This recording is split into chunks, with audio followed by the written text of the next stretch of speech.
Type 1 లో sugar control కావట్లేదు అంటే ప్రాబ్లం ఇన్సులిన్ టైమింగ్ లో మిస్టేక్ కావచ్చు. బేసల్ ఇన్సులిన్ అంటే ఇది బ్యాక్గ్రౌండ్ ఇన్సులిన్. 24 అవర్స్ కి బాడీ కావాల్సిన బేసిక్ ఇన్సులిన్ ని ఇది సప్లై చేస్తుంది.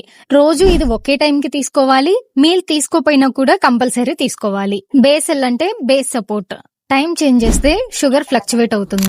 బోలస్ ఇన్సులిన్ అంటే ఇది మీల్ ఇన్సులిన్. ఇది మీల్ లో మనం తీసుకుంటున్న కార్బోహైడ్రేట్స్ ని బేస్ చేసుకుని తీసుకోవాల్సి ఉంటుంది.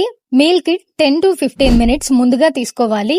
కార్బ్స్ ఎంత ఉన్నాయో దాన్ని బట్టి డోస్ డిసైడ్ అవ్వాలి. ఇది ఫిక్స్డ్ టైం కాదు, మీల్ టైం ని బట్టి తీసుకోవాలి. కామన్ మిస్టేక్స్ ఏం చేస్తూ ఉంటారంటే బేసల్ ఇన్సులిన్ ని మిస్ చేయటం లేదా మీల్ తర్వాత బోలస్ తీసుకోవడం. As a result sugar spikes వస్తాయి. సింపుల్ గా గుర్తుపెట్టుకోండి, బేసల్ అంటే బ్యాక్గ్రౌండ్, బోలస్ అంటే బైట్స్. నెక్స్ట్ వీడియోలో లో షుగర్ వచ్చినప్పుడు ఎగ్జాక్ట్ గా ఏం చేయాలి తెలుసుకుందాం.